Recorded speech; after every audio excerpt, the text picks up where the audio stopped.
What's up, chat? Happy Monday. We are entering the final week of maybe not the best year ever, but hey, man, it is what it is. I'm Gunn, joined today by Hoodie Raj. Raj, are you back? We are back. Oh, did you come here? I went to the bathroom. Bro, I was like, all right, all systems go. 3, 2. I look over and I'm looking at a chair. I was like, are you kidding me? Those. Oh, we came back in time. We back. We ready to go, and hopefully take down a tournament. We do be out here. How was your Christmas? Christmas was good. A little fam jam. Fun times. Good food. Good people.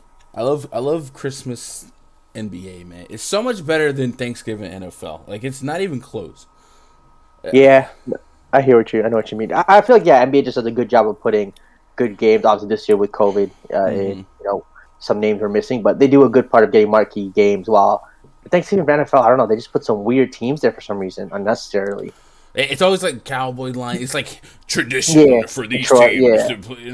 Yeah, like, bro, it's not 1962 anymore. Get with the times. It's not. And there was plenty of DFS this weekend as well. The Christmas NBA slate is why I like it much more. Christmas NBA was quite a slate for me. I actually was 11 points from the 100K, Raj. 11. Bojan Bogdanovic was on pace. And there were so many fouls in that game. So many whistles. It was frustrating. I thought in the third quarter that I was in it, man. I thought I was in it to win it. Being that close, but what are you going to do? And then yesterday, I finished 8 points from 50K in NFL. And you know who was in that lineup, Raj? Keenan, Mr. Sunshine on my god dang shoulders.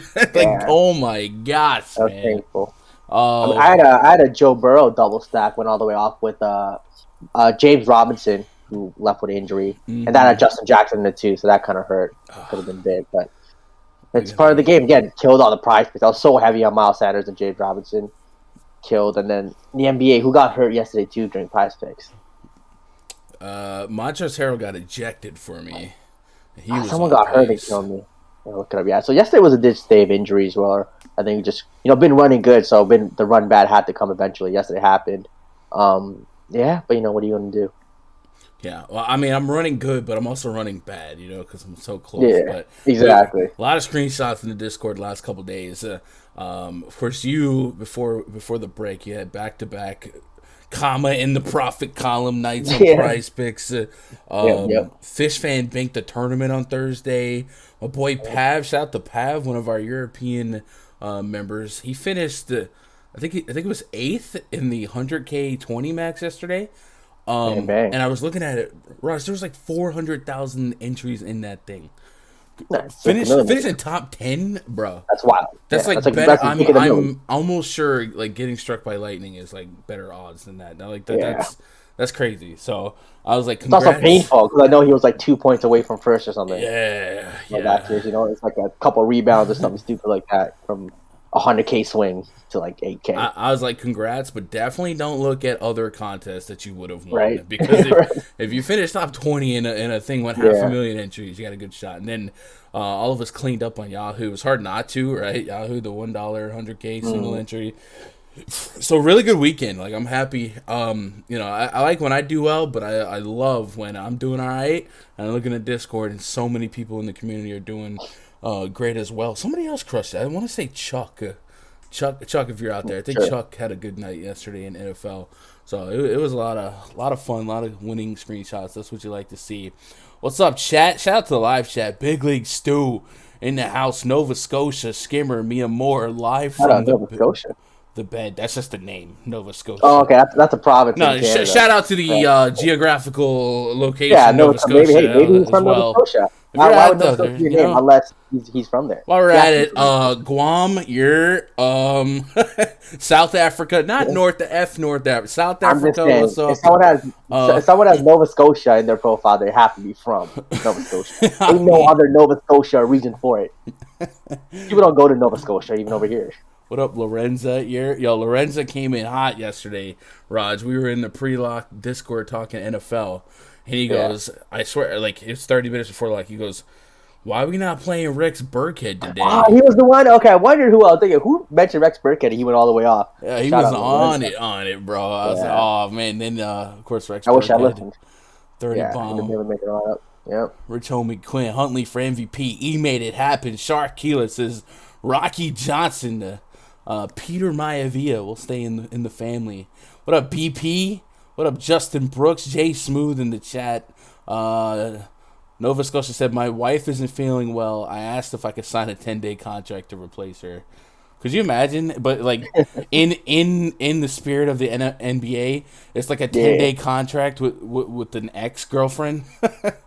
It's just like you're coming back. You got another shot at the league. What up, Jared Bell? Josh in the chat. What up, Josh? Solo, GS, Luke. Josh has had a ton of bums yesterday in NFL. Miles Sanders, Dallas Goedert, Tyreek Hill, Keenan Allen. Bro, Dallas Goedert had a wide open. He was just standing there on an island in the end zone, and Jalen Hurts just like did not look his way. What are you gonna do? So yes, Luke says Joe Burrow won me a ton of smacker. Yeah, Joe Burrow absolutely in everyone's top lineups yesterday, but he was in my top. Like, it was Keenan Allen, bro. If Keenan Allen has like 70% of his normal day, like it's another good day. That's the stingy part, to have like a good process weekend and be so close to the top. And he just don't get it. I feel like that every weekend. Good process. Thing doesn't work. What are you gonna do? What can you do? What up, Alex? What up, Chuck? Yeah, it was Chuck. Shout out Chuck. Oh man, EB. I think I got everybody. Neville, what up, Neville? Not gonna lie, Burkhead helped me too. Wasn't thinking about him honestly till Alex messaged him. Yeah, Lorenzo came in and he was like, "No David Johnson," and I think Brandon Cooks was down as well. So like it definitely made sense pre and post flop. It's just like, man, did I wake up to play Rex Burkhead today? And I put like 3% of them in there. But yeah, I had a bad mix, not a bad mix. James Robinson wasn't like my core running back. My top two were Justin Jackson and Ronald Jones. And Ronald Jones was okay. I did have like 30% James Robinson. So he was Miles Sanders or some stuff. But I mean, I loaded up. Like I had between 60 and 80% of the following names: Antonio Brown, Cooper Kupp. Kupp kind of got there late, and it was even on Fanduel. It was even Keenan Allen. I also had like a 30-40% of Gronk who missed the touchdown. So Gronk hurt. Yeah, that drop touchdown or missed one hurt. I had like 75% James Robinson. I don't even know how I ended up with so much of him, but it's just deadly. Yeah, like it, like no. How could you play that? Yeah, against Houston. Yeah. What are you gonna do? We played some NBA last night. Nikola Jokic, 73.5 fantasy points, 38 minutes, 26 real points, 22 rebounds, 8 assists, and he twerked twice. So that was good to see. Joel Embiid, 31 minutes. He dropped 36 real points, 13 rebounds. Also got Montrezl Harrell ejected. Number 3 on the slate, Josh Hart. 29 real points from Josh Hart. Whew. Man, I might have took the under. Ingram got hurt, right? Yeah, Ingram went down. Ingram got hurt. Yeah, that makes sense. Yeah, that's who was killed in PrizePicks. SGA had a 50 bomb. Karis LeVert 50 bomb. Eric Bledsoe, life without PG, 50 fantasy points. 18 and 10 assists. 37. I just want to say they're not adjusting for him. He's still at 32.5 fantasy points on PrizePicks. So if you want to smash that. Oh yeah, that sounds really really low. Yeah. Utah Watanabe, 47.75 DK. I told you he's a legit NBA player. So he's an NBA rotational player. You know what's funny is Sunday is my day off if I can help it. But by request, they're like, hey, could you at least put the games in the spreadsheet? And I put soft projections. And in the soft projections, Utah comes back as 50 fantasy points. Wow. Fish was telling me. We were laughing. We're like, something's wrong. Fish was like, there's no way you dropped 50. I was like, man, I don't have time to tweak with it. Like, it's my day off, bro. And sure enough, I look up and he's got 47. Yeah. What? What are you going to do? Trust the process. Trust the spreadsheet. Right? Jimmy came back. Anyway, that was our day yesterday. We have quite an eventful day on the horizon, or we're in the midst of one. We've got another COVID trampled slate where there's a lot of teams running out some skeleton crews, and then there's a couple situations to watch via underdog. Some key news to watch right now: Damian Lillard questionable, Marcus Smart questionable, Kevin Porter Jr. questionable, Jalen Green questionable, Patrick Beverley questionable. And am I tripping? Or earlier, did I see Trae Young tested negative? Earlier, yeah, I think he got one negative test. He needs multiple, so he's, I guess, technically questionable. He could be cleared to play, is what they're saying. So we're gonna watch that, and then of course we already know a bunch of Hawks were out. Did you catch my bars in the Discord this morning? No, I didn't catch no bars. So if you look at the power forward depth chart for the Hawks, Atlanta is out of power forwards, so somehow they have to power forward. COVID got them out. Like Al Horford. I'm not a rapper. I'm not a rapper. Oh, definitely some Macklemore type bars. I don't know if they're Jay-Z type bars or Eminem type bars, but they're definitely bars. I'm not a rapper. That's all I can say. Oh man, I just closed out the RunDFS.com website. Chat. We are coming in hot. I don't do the most, but I do a lot into the new year. The new year, 2022. I want you guys to be part of it. Go to RunDFS.com. Get yourself a VIP membership. We have week passes, 2-week passes, month passes, all that good stuff. A lot of people come to the end of their 21-year pass. Gotta think about coming back. For 2022, I try to make it as best bang for your buck as possible, where you can't deny it. $649 for the year. Comes with a $150 credit to Fantasy Cruncher. So if you're going to use it, and you should, it's basically $4.99. If you divide that by 12, that's like less than $43 a month. And Samoa Joe is fat. So come on by. I got pro coverage for NFL, NBA, and baseball. Pre-lock Discord chats, 24/7 Discord text chats. All I ask is, Sundays you vibe with me a little bit. Let me chill out. But for the most part, lots of good stuff in here. You ain't got to get the year pass, but I do want you guys to know I tried to make that the most bang for your buck as possible. The only thing I didn't do that I thought about doing, that maybe I'll do it for like this week only, is I was going to throw in a free Run DFS or Gundacker Gaming t-shirt. We got those too. If you want to just buy one of those, they're like $20 or something on gundacker.live/merch. So go check that out, rundfs.com. If you do sign up, click that VIP portal, get into the Discord, and then open up the spreadsheet looking a little something like this. Let's talk Turkey. Let's talk some basketball. Actually, I got to get the depth chart up for the news, because there's a lot of news. We need like a news person to just sit in. Yeah, but, like a Molly. Yep. Like at Danielle. I did suggest that to her, but she also likes to sleep. True. So I don't think, dude. There is that. Mixon and Justin Jackson were the key. Yeah, they were definitely huge. Dan Rose in chat. David Correa. I used to love watching the High Chief Peter Maivia. Don't know how he's the Rock's granddad. It's because his daughter married Rocky Johnson, so it's like step granddad. Giuliano, Gun, let's go, baby. What's your take on Conley being a lock on Fanduel? Yeah, Conley's in a massive spot without Donovan Mitchell. Utah Jazz come in pretty stackable. Just stock it. Any props have your attention? I haven't searched the prop scene yet. Rod said he took a glance and he saw that. Who'd you say was a little too underpriced?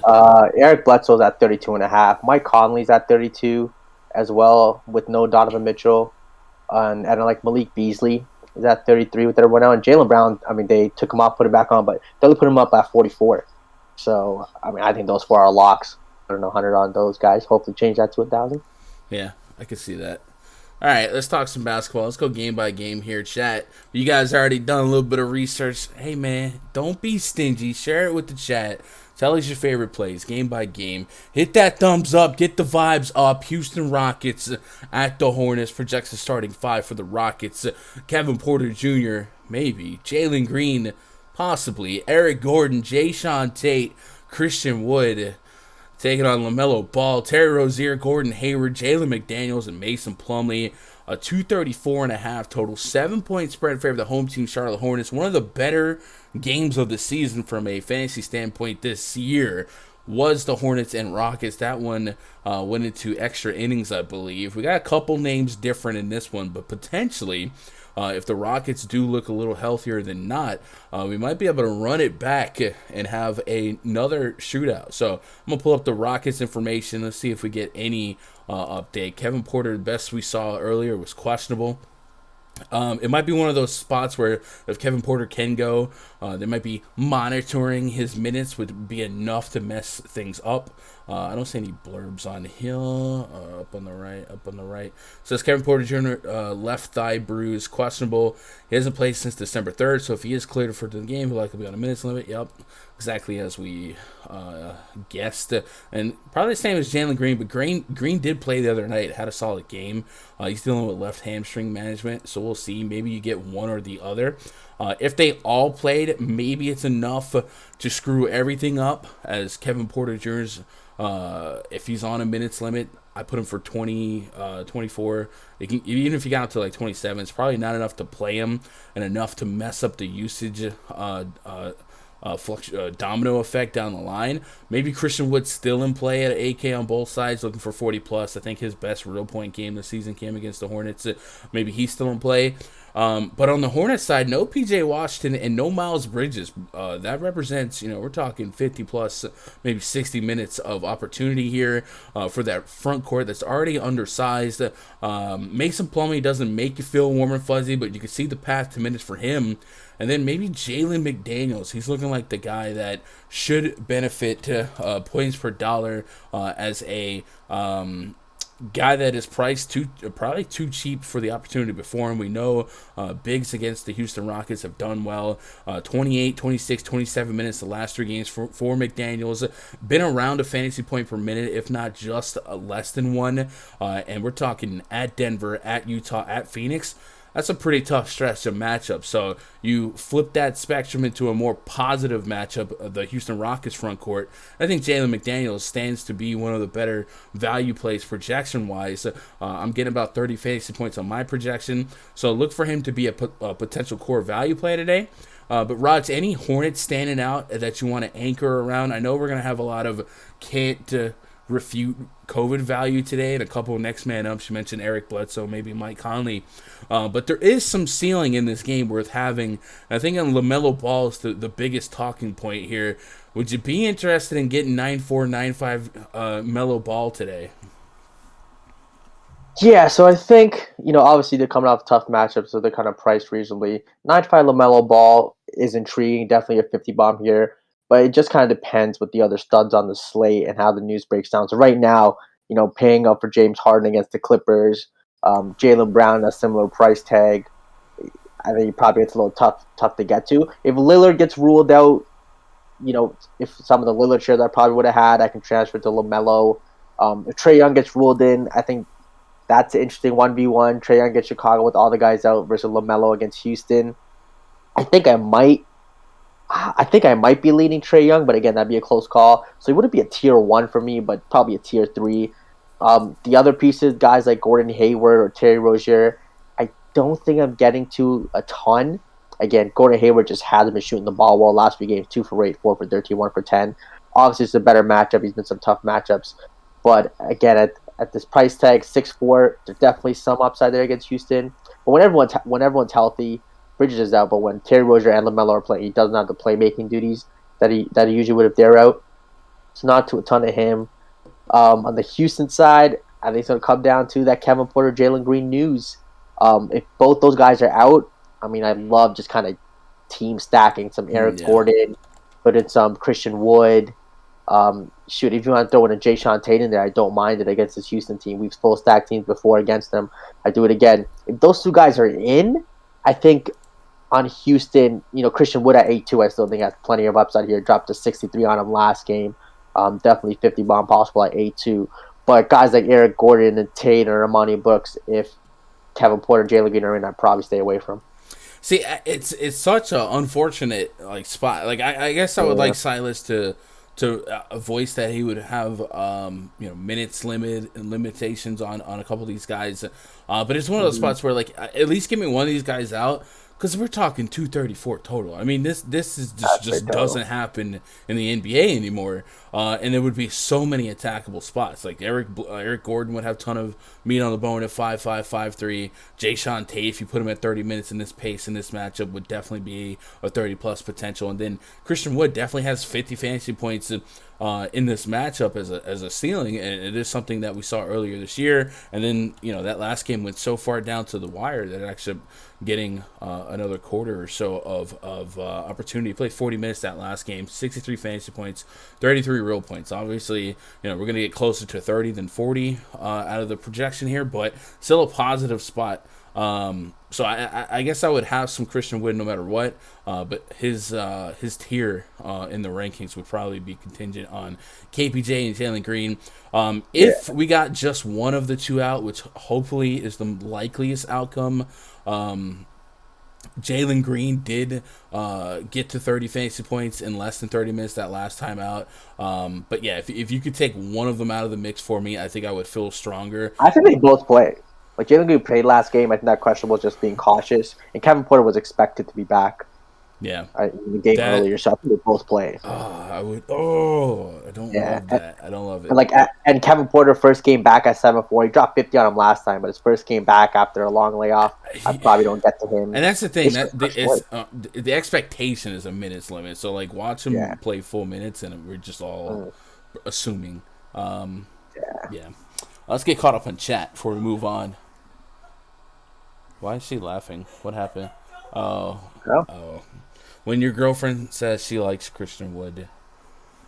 I mean, hey. It's to each his own, I guess. I mean, okay. Fish fan said we always stack against both these teams. Why not game stack? Definitely in for the game stack, but the minute projection is going to be a little more annoying pre-flop this time around than it was last time. Luke says, I will say with Charlotte, like I don't recall too many games where like LaMelo goes off with Hayward and Terry. I don't know. I feel like that doesn't happen too often.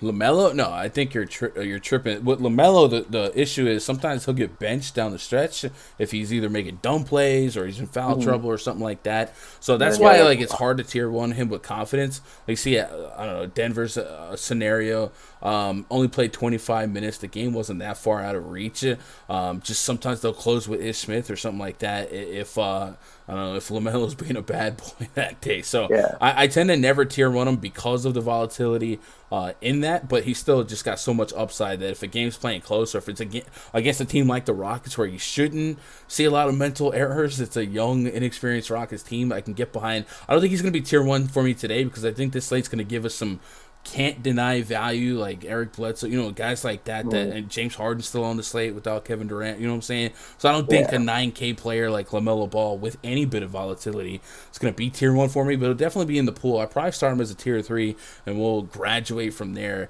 But Jalen McDaniels, I think, stands out as a core value, and then Mason Plumlee just might be I was going to mention it.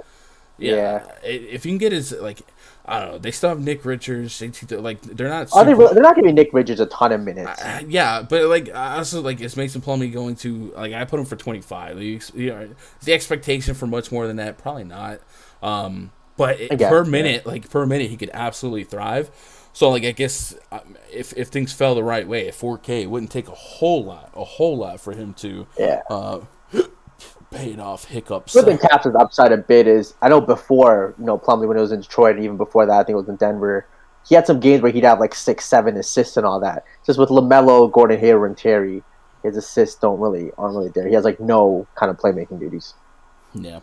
Luke says he's got some nice steal potential as well with the Rockets. Yeah, Rockets turn the ball over more than anyone. They also allow a lot of blocks. So LaMelo Ball averaging almost 2 steals per game. If you're maybe trying to raise this Fanduel floor a little bit, you can add a couple of plus threes into the mix. Let's move on. Next game, Bulls at the Atlanta Hawks. Project starting 5 for the Chicago Bulls. Kobe White, Zach LaVine, Javonte Green, DeMar DeRozan. When he shoots it, it goes in. And Nikola Vucevic taking on Maybe Skylar Mays, maybe Trae Young. DeLon Wright's down. Bogdan Bogdanovic, Cam Reddish Jr., Gorgie Zhang, Clint Capella. We got a 2-11 total, 4.5 point spread in favor of the visiting Chicago Bulls. So, a couple things we need to watch here. First of all, Lonzo Ball, Alex Caruso still out. That represented dang near 70 minutes of backcourt basketball for them. And then the Atlanta Hawks have the entire squad out. 2 steps forward, 5 steps backwards. They will at least be without Kevin Huerter, Gallinari, John Collins, DeAndre Hunter. Those are a bunch of starters, and maybe without Trae Young. So it sounds like Trae Young could come back. I mean, I would assume like he didn't get one negative test on accident. I know what's the rule. You got to get 2 negatives to come back if you're vaxxed or something. 2 negatives, yeah. So he's been upgraded to questionable. It says Trae Young's have received 1 negative test, but will need to test negative one more time before being cleared to play for Monday's game. I would assume that he's going to test out and be in this game. Is that? I don't think that's unrealistic, right? So let's put Trae Young in. I'm just gonna say he's in. So let's put Skylar Mays back on the bench. If Trae Young played, he's 9.8 on FanDuel, 10.5 on DK. You think of everyone that's out, and you think of this matchup being, a short staff Bulls night 2 of a back-to-back. James Harden still exists, man. And I think Harden, no matter what, could be king of the mountain in terms of projection and stud to pay up for it. Look at all these outs, Jesus. But man, I mean, Trae Young has entered the chat at this point. If he does clear out, and the defense gets a little bit softer, right? Bulls are going to still project metrically as a solid defense, but Zach LaVine and Alex Caruso represent so much of that backcourt defense that, not LaVine, Lonzo Ball and Alex Caruso represent so much of that backcourt defense that Kobe White and Zach LaVine, are laterals at best, if not, full-on steps backwards. So Trae Young could be in a really strong spot here to live up to his price tag. And before going down, he was 30-10, right? 30 points, 10 assists all day, every day, twice on Sunday. So I can get behind some Trae Young here, but how... if he's good to go right now, no limitations, Raj, how much is too much? Do we still theoretically want to prioritize James Harden, right? Yeah, I think I'd still go James Harden over Trae Young here, but I think it's a lot closer than people think. Just with Chicago being shorthanded without Lonzo Ball and Caruso, 2 of their better defenders, I think Trae Young could definitely eat in the spot. Should chuck a lot of shots. 10-5, he's there, but again, it's still James Harden for me. I think even if he plays, a guy like Bogdanovic is very interesting with the other guys out. He played 35 minutes last game, 36 against New York. He shot 2 for 12. He's a guy that does it all, got 4 assists, 5 rebounds. That's just a waiting 30-40 bomb waiting to happen. So I could see Bogdan here having a really big game. Don't hate that call. And Clint Capella at 8-3. If Trae Young plays, I think, it'll be a competitive game, and Capella could see, 35 minutes in a competitive game. That could be a 50 bomb. So if Trae Young plays, I love Capella. If Trae Young sits, I probably don't like him as much because I think the blowout is a lot more viable. And Cam Reddish. It was only 4.5 off the rip. Yes, that seems a little disrespectful to Chicago. I mean, Atlanta, I don't know. I guess they went in and stunned Philly, right? But I guess DeLon Wright is a part of that. Exactly. I don't know. Yes, I mean, if Trae Young plays Cam Reddish at 5'8" on DK, I probably don't get to a ton. He had that big game against Orlando, but came down to earth the past few games, 7 for 13, 4 for 15. He's more that type of guy. He's not going to chuck 20 shots. But, I mean, if Trae Young sits, someone's going to have to chuck, and he might have to play 40 minutes. Him and Bogdan are just going to do all the scoring, so don't hate that if Trae Young sits. Chicago side, I love Zach LaVine. In that 9-6. Should be a 50 bomb here without no Lonzo Ball. Should get some of the playmaking duties. But again, I think that's contingent on how much I love it. If Trae Young plays, I think it'll be a little more competitive. Zach LaVine's probably a tier 2 for me at that price, maybe a tier 3. But if Trae Young doesn't play, if Trae Young plays, Zach LaVine becomes a better play, right? Yeah, exactly. That's what I mean. Yeah, Trae Young plays a better play if he sits. Yeah. Then I'm just worried about the blowout and what you guys want him to do. That's fair. No, I'm with you on Zach LaVine. Zach LaVine's price on FanDuel, 86, $1,000 cheaper than the DK counterpart. Expect deep minutes there. Yesterday, I don't know what his price fix number is today, but yesterday he was 39, and that was so free. Like, I just jammed that. Yeah. So keep an eye on his prize picks numbers here. I did run an NBA on-off query via NBA Valley, ! AMF in chat. You want to check it out. All I did was put Trey Capella on, took off John Collins. Obviously, there's so many tertiary guys, supplementary guys. I didn't want to over-dilute the minute sample size. 121 minutes of this split. Both Trae Young and Capella averaging 1.2 to 1.5 fantasy points per minute, with Capella representing the 1.2, and Trae Young's at a 38% usage rate. So I did want to at least introduce Capella into the mix here. Remember how strapped they are in the power forward spot. There are some rotation projections out there that even call for Gorgie Zhang to fill out some of the minutes there in that front court here. So we might get by hook or by crook really, really deep minutes for Capella. And if you handcuff him to Trae Young, it makes a lot of sense for them to kind of combine for a potential shot at 100 fantasy points. And obviously that's the tournament upside that we're chasing here. But I think it's very viable, very possible. Plenty of Hawks still in the mix here. Bogdan Bogdanovic is definitely somebody I can still get to. And then Cam Reddish Jr., man, he might play 40 minutes today, right? No Hunter, no Herter, no DeLon Wright. Other wings that they got, like Lance Stevenson, he might have to eat some minutes at the 4. Cam Reddish might play as many minutes as literally possible, and we've seen him play up to 42 minutes the last couple games. So even if he wasn't a point per minute, 0.8, he might be somebody we put in the player pool. I think I'd probably start him as a tier 3 stocking stuffer, and then if Trae Young was out, I would probably promote him to like high tier 2 and knock on the door of a tier 1. So somebody keep in mind. Bull side, we mentioned LaVine is a strong play here. They still have DeRozan and Vucevic, so I do think long term, if you spin the wheel on 9.6K, 9.2K, 9K, LaVine, DeRozan, Vucevic, ceiling wise, they don't always coexist favorably. I'll probably represent that staggered in a player group rule on Fantasy Cruncher. If you had to rank LaVine, DeRozan, Vucevic in terms of how you would get to them in ownership, 1, 2, 3, is it LaVine 1, DeRozan 2, Vooch 3, or nah?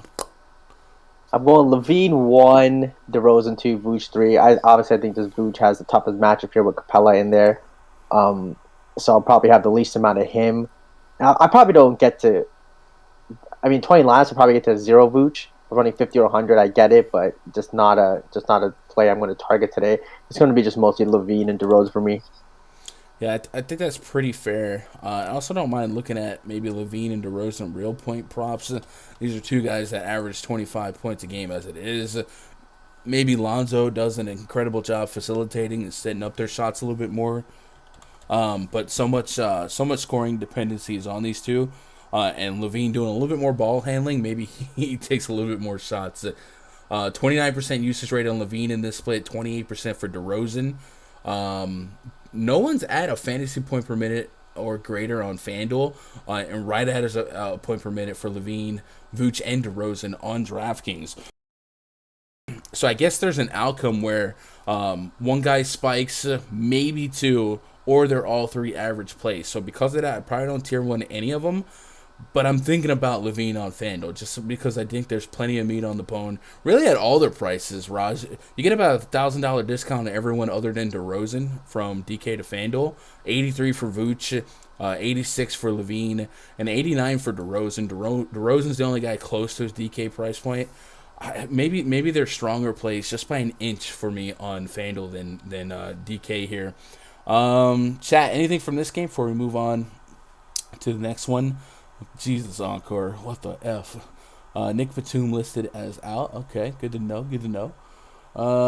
Young in helps Capella. It does. Yeah, Clint Capella, definitely somebody that performs a little bit better when someone's lobbing him and setting up his shots. And I think Trae Young, that's one of his strengths here. So, does set up pretty well. J. Cole, Jermaine Cole, Mr. Nice watch. Young Simba, Bledsoe, Wood, White over PrizePicks. Anyone y'all have to add? Eric Bledsoe over, Christian Wood over. I'm guessing you mean Derek White without DeJounte Murray. on PrizePicks. I might have to add. Not off the rip, but later on in the stream, I'll go. We'll look at a couple of PrizePicks plays. So if you guys are out there, you already got some PrizePicks stuff that you're on. In a little bit, we'll look at it together and maybe come out with a little bit of a card that we can tell together. Yeah, I know. Jeremy Savage, Jeremy spoken. Playing Harden or no Harden will determine this whole slate. Maybe. I still think that there's going to be plenty of chalk because of all the outs. So. And if Lillard gets ruled out, does add to it. Slate's going to be complete and utter chaos. If you give me no Marcus Smart, the amount of Peyton Pritchard that I'm prepared to have. One of those. It's a lot. It's a lot. I don't do the most, but I do a lot. Minnesota Timberwolves. Minnesota hosting the Boston Celtics. Project starting 5 for the Celtics. Marcus Smart, Romeo Langford, Jaylen Brown, Al Horford, and Robert Williams, the Time Lord, who's still 0-2 blocks. Gosh dang it. Watch your profanity. Did you see that, Raj? Did you see those? Williams blocked Giannis at the rim. He just blocked him. Like, it was Giannis trying to get a floater in there, and he swatted it into the front row. It was like a time stoppage. Like, there was no other, there's no other way to interpret that play other than Robert Williams' block. And there's at least 2 blocks that he didn't get credit for, that even the commentators were giving him credit for. And I'm not salty, but it's a guy that missed 100K by 11 points. That was 6 points right there. Pain. Bojan. Yeah, whatever, bro. I'm over it, T-Wolves. Project starting 5, Patrick Beverly. I'm fine. Malik Beasley. Jake Layman, Jalen McDaniels, and Nathan Knight. We got a pair of twins starting in the NBA today. Jaden McDaniels, at least maybe starting. 214.5 total, 5.5 point spread in favor of the visiting Boston Celtics. Marcus Smart's questionable. Big news here. Jason Tatum and Dennis Schroeder are out. So Tatum's a starter and Dennis Schroeder, 6-man here. Schroeder didn't play over the weekend as well. There was a stretch lately for the Celtics without Horford, without Grant Williams. Grant Williams is questionable. Horford looks like he's going to be back in the mix here. That is the Horford train. And then Marcus Smart is popped up with a Q tag. And Marcus Smart is dealing with a right hand laceration. We don't know when this injury occurred. Maybe he had too much fun chopping fruit for breakfast. What? We should know more as we get closer to tip-off. I feel like NBC Sports Edge, I feel like they just be saying stuff sometimes. Is that a 100%. Meme? Is there like a joke? That's not what I joke. No, I mean, like, is that topical to something Marcus Smart said lately? Like, yeah, I chop fruit for breakfast every morning. Maybe. I wouldn't know. All right. Well, as is, if the Celtics are as advertised here with Smart in, first of all, Jaylen Brown's AK on Fanduel. He's been too cheap for about a week now. You remove Jason Tatum from the mix, and Jaylen Brown has a real shot at 50 fantasy points on both sites. But AK being a $1,300 discount, now we're talking tier 1, right? Like, no matter what right now, Jaylen Brown sizes up as a tier 1 play. And I guess we'll run an on-off court tool here, but what are you thinking? We get an understaffed T-Wolves without any of their big 3, so you do wonder about their propensity to keep this game close. But we're getting a Celtics team that is not at full strength, and maybe you get some of these scrappy T-Wolves players to kind of stun us here. But what are your leans here? And it's Jaylen Brown, bare bone, like you see tier 1 no matter what on both sides, even at 9-3, but especially AK. I mean, I got a tier 1 in here. I think it's Minnesota. Easy matchup with the guys out. He's going to have all the usage with no Tatum, no Dennis Schroeder, Marcus Smart possibly out. You just got to love him. I think if Marcus Smart says I also like Al Horford here at 6,900, I think he's a guy who's going to have some playmaking duties when Jaylen Brown is in charge of that. So this could be a baby triple-double spot for Al Horford, which I don't hate. Going right back, Robert Williams, 6,400. He's a guy with plenty 40 back-to-back games of 53, 39 fantasy points. I should destroy this team on the boards, get a couple blocks, get his points. So I like Robert Williams at 6,400. Minnesota side, I'm tier 1ing Malik Beasley. I'm probably tier 1ing Jaden McDaniels. I just think this team's going to live and die with those two guys having to do a lot of the scoring, playmaking, just all of it. So I'm definitely tier one-ing both of those guys. Patrick Beverley's intriguing at 5,300. We've seen him have some surprisingly big games this year. The past 2 games that he's played, in the 17th and the 19th, 35 and 31 fantasy points, 5,300. Now with Noah Russell, Edwards, or Cat. This is a full game stat. You can do 3v3 from both teams, and I think I'd be very comfortable with that. You'd be comfortable with 3 T-Wolves? I mean, again, Malik Beasley, tier 1. Jaden McDaniels, tier 1. I could get behind Beasley. Jalen McDaniels, all right. Yeah. The third guy gets him. Even Patrick Beverley, right? You get Beverley out there coming back. Him crossing up with Marcus Smart potentially. I guess if Smart was out, it's a little bit different. But I feel like the third spot gets a little. The third one's a little iffy. Yeah, it's a little iffy. Yeah, not as strong. 2 for sure. And then guys like Jalen Noel might have a big game. But I think on Boston, definitely. So, Jaylen Brown tier 1, Horford tier 2 maybe. Yeah, Horford's going to come down to potential minute projections here. Yeah. If we get Grant Williams out for another game, I'll feel a little bit better. But still, not running to it. But yeah, Horford does have a case here. So I did the query twice. So since the beginning of last season, with Jaylen Brown on the court, Jason Tatum, Dennis Schroeder, Kemba Walker off. I took them off because reasons. Jaylen Brown's averaging 1.37 DKP points per minute, 1.31 on Fanduel, a 36.6% usage rate, and when we narrow this down to 2021, the usage rate kind of stabilizes there at 30+%, which is 35%, and 1.4 fantasy point per minute. So long story short, Jaylen Brown's in a huge spot. Fear Money Entertainment LLC, appreciate that sub. Sayer, what's up in the chat? Welcome to the community. Big spot for Jaylen Brown. I definitely think he's tier 1 no matter what for me on FanDuel. Just going to have to let it ride. Past him, though, I do think the Celtics are still stackable and obtainable. I think Robert Williams, I'll go right back to him. One of my favorite things about Robert Williams, especially on FanDuel, is the power forward eligibility is nice. I love playing almost true centers at the power forward spot. And it really kind of beefs up my lineup. So plenty of stuff to love in this game. And then if Marcus Smart can't go with Dennis Schroeder down, my boy Peyton Pritchard, man, my boy, shout out to Jake, putting me on him last week, mentioned it on the Christmas stream. But Peyton Pritchard getting some run here. I know Langford's been in the starting lineup, but Pritchard's been playing his way into a solidified role.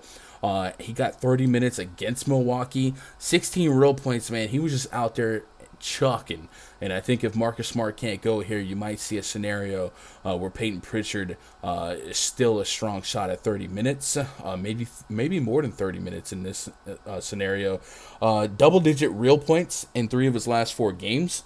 And like I said, the production is got a real nice ceiling on it for this price, 43.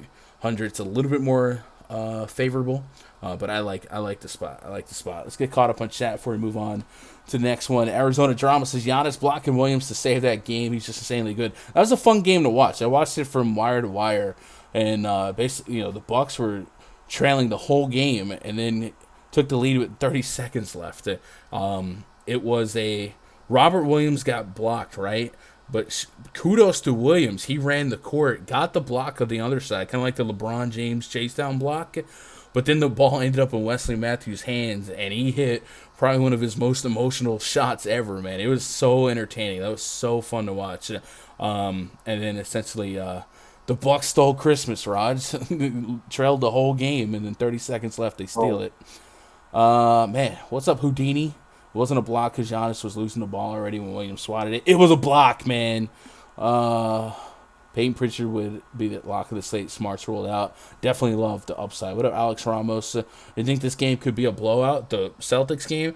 I mean, today's NBA, if you watched yesterday, any game could be a blowout this rate. Terrible. Thinking about the T-Wolves offensively, certainly without 3 of their most talented offensive guys, D. Russ, Anthony Edwards, Karl-Anthony Towns, definitely could go the wrong way, but Celtics are pretty short-staffed, short-handed themselves, so it might surprise us catching them on the road. Roscoe says, glad you mentioned the Time Lord blocks. He didn't get credit for it. I thought I was hallucinating. Yeah. Smart was downgraded to questionable, so he might not play. Yeah, usually midday questionables, I kind of brace myself for them being out. Shark Killer says, I had Bates for Washington last night, and they gave me a touchdown at the end and 6 extra more points for his fumble recovery, and they took away the 6. Yeah, that was a double whammy. What a weird game that showdown Cowboys game was, man. Fourth quarter was a preseason game, essentially. What's up, William Lewis? Doing all right? Fear Money says, what are you guys thinking about Jabari Parker on FanDuel Sleeper?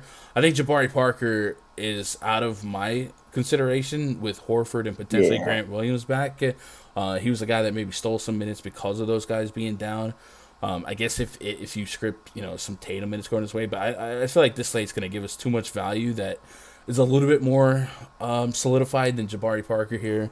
Obviously, historically, if Parker got minutes, it'd be cool, but I just don't think on this slate we're going to be that desperate for value unless that's like a showdown or a late slate question.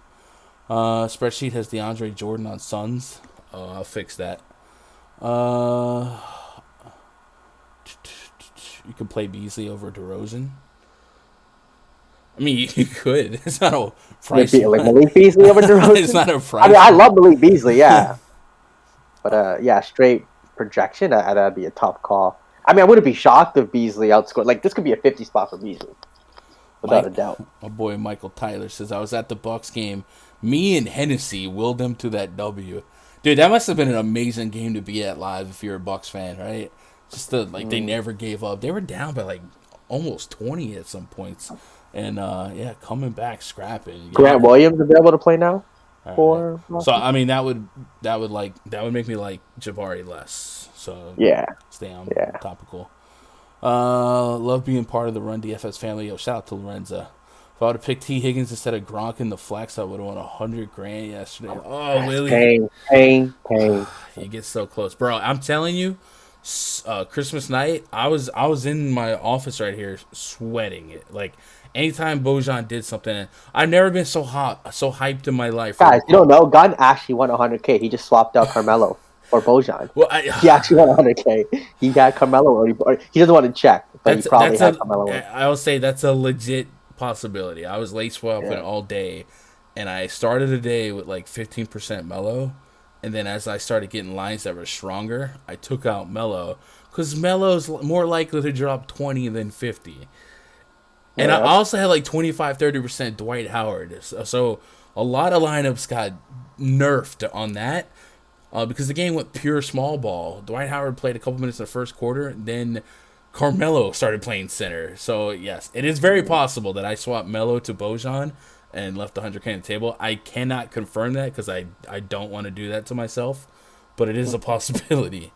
Hopefully I didn't. But what are you going to do? Utah Jazz at the San Antonio Spurs. Next game on the docket. Jack starting 5 for the Jazz. Mike Conley, Joe Ingles, Bojan Bogdanovic, Royce O'Neal, and Rudy Gobert. Taking on Derek White, Dougie McBuckets, Keita Bates, Diop, Keldon Johnson, and Jakob Poeltl. Am I not Poeltl enough for the Poeltl Club? 230.5 total, 7-point spread in favor of the visiting Utah Jazz. So while the Jazz are without Donovan Mitchell, the Spurs are without DeJounte Murray. DeJounte Murray is a beast, one of my favorite players in the league, especially for fantasy. So both teams are without their best player, arguably. Definitely the Spurs side. Spurs are also on night 2 of back-to-back, I do believe. The Utah Jazz without Donovan Mitchell. Mitchell, I mean, just as soon as Christmas, dropped 30-plus real points. So definitely some real points to replace, and Vegas did not indicate that Utah should score less real points with a 230 total, one of the largest on the slate other than that Hornets game. So the Utah Jazz become an extremely stackable team here. Very reasonably priced Mike Conley for the situation. Joe Ingles could get that boost. Jordan Clarkson could get that boost, represent a lot of real points. And then my boy Bojan Bogdanovic could get that boost here. So we're going to get into Utah Jazz quite a bit, I think, on this slate. And then on the Spurs side, without DeJounte Murray, you might look at Derek White to pick up a lot of the ball handling responsibilities. We do have some sample size of that from yesterday. So I guess we'll pull off the on-off court tool here and maybe do some Utah searching. What's your lean on this one? I think this total is leaning me to believe that we got some stability in this game in terms of good fantasy floors out of players with logistical ranges of outcomes for 5, 6, 7x on a bunch of price tags. I think Bojan, Conley, and Jordan Clarkson feel the most interesting to me, knowing their ceiling. Obviously, Clarkson and Bojan have a lower floor than you would like, but I think Mike Conley floor to ceiling ratio is pretty doggone strong this year with Mike Conley on the court and Donovan Mitchell off the court. Conley has just a 20% usage rate, about a point per minute, but almost a 28% assist rate. So you might see some decent lines on his assist props. Jordan Clarkson has a 28% usage rate in this split, about a fantasy point per minute. And Rudy Gobert, $1.25, 9K on both sites, is an interesting click as well. I don't think a lot of people are getting to 9K Rudy Gobert on a slate where 9K could go into a down payment on a brand new James Harden or some of the other Jaylen Brown guys. A full payment on a Jaylen Brown. Yeah. What are you doing with this one? Mike Conley's, I think, a tier 1 for me. I mean, with no Mitchell, you just play Mike Conley. He's going to have even more of a playmaking role. He's going to score a few more buckets. Donovan Mitchell represents 25 points, a couple of assists, couple of rebounds, a lot, 38 minutes. So give me all the Mike Conley at 6'4". That's a 40, 50 bomb waiting to happen. I think Joe Ingles probably goes in the starting lineup. 3,700. He's a guy that definitely has a floor. He can still get you 15, 20 fantasy points, or he can get you 35. With 3,700, I think he's going to be in the pool. You don't want to miss that. You got Bogdanovic, like you said, he's going to chuck a few more shots. I think most of Mitchell's, kind of shots probably go to Bogdan here, him or Jordan Clarkson. So at 5'4", it's a spot for him as well. I mean, these guys are just priced so nicely with no Mitchell that you could really get. Like, if I played Conley, Ingles, and Bogdan in a lineup together, I mean, I'm so confident on that floor. Like, even if Bogdan and Ingles have a bad game, like, their floor at their prices with no Mitchell. With their totals, for sure. Absolutely. Yeah, there it is. And then you mentioned Jordan Clarkson, going to come off the bench, going to chuck 5'3". Hasn't had a big game in a while, where it's really smash. Could definitely get you 30+ here, which you don't mind. Rudy Gobert is a tough one to get to just because of price tag. He's kind of priced fairly in this spot. I want to say Poeltl's actually been relatively decent against limiting centers, so not the best matchup for Rudy Gobert either. So probably don't get to any of him, maybe a tier 3 at best. San Antonio side, I mean, Derek White coming off of a down game where he let everyone down. He only played 15 minutes. He had 10 assists in 16 minutes. So I just smashed that assist prop with Noel Murray. Yeah, if you think this game stays any bit closer than yesterday's game, I think Derek White's definitely in a perceptual bounce back because a lot of people, especially on DK 6,500, it's easy to give up on him. But the production in just 16 minutes, 15 minutes was nuts. So if you're able to double that with a 230 total, what the Get it all in there. 30+, 40+, even 50 is not outside the range of outcomes, I think, for Derek White. So I think it's a good call out. I think at 7-7 on Fanduel, he might be one of those guys that people just don't get to because he's been in the 8K range and he's just like not a comfortable click. But without DeJounte Murray, maybe in tournaments that does reward you. You play like Malik Beasley, Derek White, and Mike Conley are all in that 6,200 to 6,500 range. Those two guys could easily all get you 40+, if not 50. Are you trying to talk the world into fading James Harden? Is that what you're trying to get? I'm just saying, like, if those guys all have a ceiling game, I don't hate that call, playing those three together and maybe not playing a James Harden. Yeah. I mean, I agree with you saying, if Harden had like a 60-point floor game, something like that. Production without DeJounte, Derek White on 22% usage rate, actually lower than I thought it would be, but over a fantasy point per minute. Jakob Poeltl also over a fantasy point per minute. Not really running to play anyone against Rudy Gobert in this spot. The rest of the Spurs, I think, is very volatile. We could see Keita Bates-D up pop, but every now and then Lonnie Walker will have a strong game. I still don't have deep minutes on much anyone. I think Keldon Johnson, Derek White, and Jakob Poeltl would be the first three guys that'd be most interested. And matchup considered, Keldon Johnson, Derek White, and then Royce O'Neal being kind of like their baby thigh bowl. If you put O'Neal on Keldon Johnson or Derek White, maybe the other one thrives here. And I know O'Neal sometimes is the guard dog that they put on other people, and Conley's not a bum himself. So, and Joey, in a way, like with Donovan Mitchell out, like this lineup probably becomes stronger defensively. So in a way, there's not like a super attackable spot here. And I could see some failure rate, a 7-point spread, maybe leaning the seesaw into a little bit of a lopsided game. But I think no matter what, the opportunity is still there pre-flop. So there are some spots to like here. I'm going to taper my expectations, really taper my exposure to the Spurs. But the Jazz are very, very stackable pre and post-flop, I think. Let me get caught up on chat before we move on. 190 plus? Yo, are we about to hit our record? I think the record for the season is 198, I think. So we get over 200, man. I don't know, man. We get over 200. We gotta do a little something. Give away a little something. Yeah, we might, yeah. So, but what I'm saying is we should have 100 likes, though, right? Because you guys are the realest OGs in DFS YouTube hanging out, relaxing. Oh, cool. Hit that thumbs up, man. It has been scientifically proven to exponentially increase your odds of cashing big tonight. And why wouldn't you? Antoine Banks says Zach LaVine or Jaylen Brown. I'd probably go Jaylen Brown in that split just because he's going to have a stronger floor. Both have similar ceilings, but I'd probably go Jaylen Brown. Cowboys are just very good. Nothing weird about that game. Just pure domination. Okay, Brody. You can always spot out the Cowboys fans. What up, Jenna? Says, wow, William, so you went double tight end. Yeah, double tight end is always a risky click. I think I did that on like the early state in some spots, but usually I just want like a wide receiver or running back in the flex. But obviously double tight end does have its days. We have Jalen McDaniels and Jaden spot on the spreadsheet on the Wolves. Do I? On the Wolves. I'll fix all that. Having DeAndre Jordan where DeAndre Ayton should be, that's just my brain typing. Willie says I had 233 lineup and the leader was at 270. That was my difference, but still cash for 45. Let's go. Playing Joe Jingles in the spirit of Christmas season. I'm with that. Give me Jock Landale at center on Fanduel. I mean, if you think the game's lopsided, go for some Jock Landale. But I think, I don't know. That's kind of a risky click. Him and Whiteside are kind of like the same. Yeah, clip. That's a very, I think a unnecessary play with the value we have today. What about Rudy Gay? I mean, I don't see like these. We're in a weird spot on the slate. The slate's giving us a lot of scrubs playing 35. Don't get too cute. Don't get too cute. Get different somewhere else. Not with like these cheap value guys. We're going to see 15, 20 minutes tops. When you have these value guys, we're going to see 35 minutes today. Yeah. What up, Nate? Deese is starting to learn to get more comfortable with Fantasy Cruncher. Hope it all works out soon. Yeah, I think any optimizer, the learning curve at first a little bit tough. The CSV swap and transfer is intimidating. Guys, one of the best videos on this channel that does numbers every week is a random video I did like 2 years ago.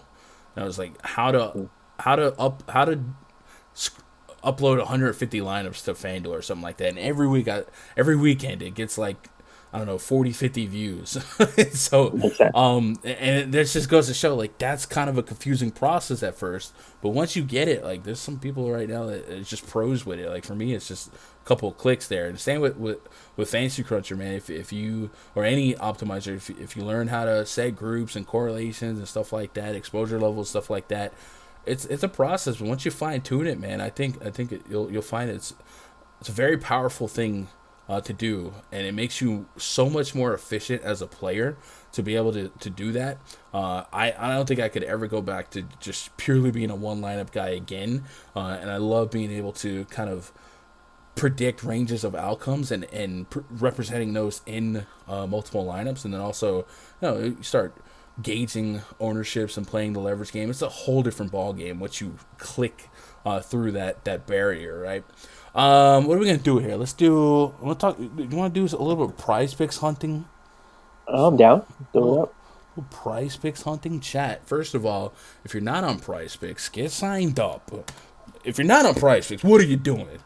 It's such a fun site. Yeah. It's so much fun. It's literally the simplification of DFS. And in the world where COVID is striking these games down, it definitely makes real DFS harder, right? Because we're dealing with salaries and so much of our usual day-to-day research goes on team metrics, which gets shot out of a cannon once 5 starters get rolled out, stuff like that.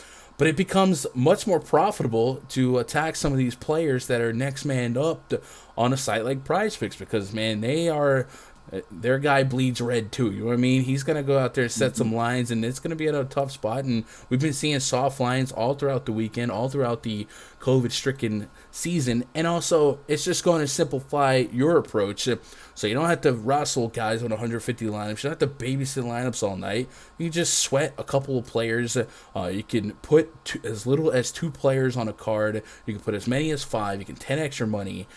If Raj can have multiple 1K nights in a week on PrizePicks, so can you. It's about to be like 5K nights when they up my limit.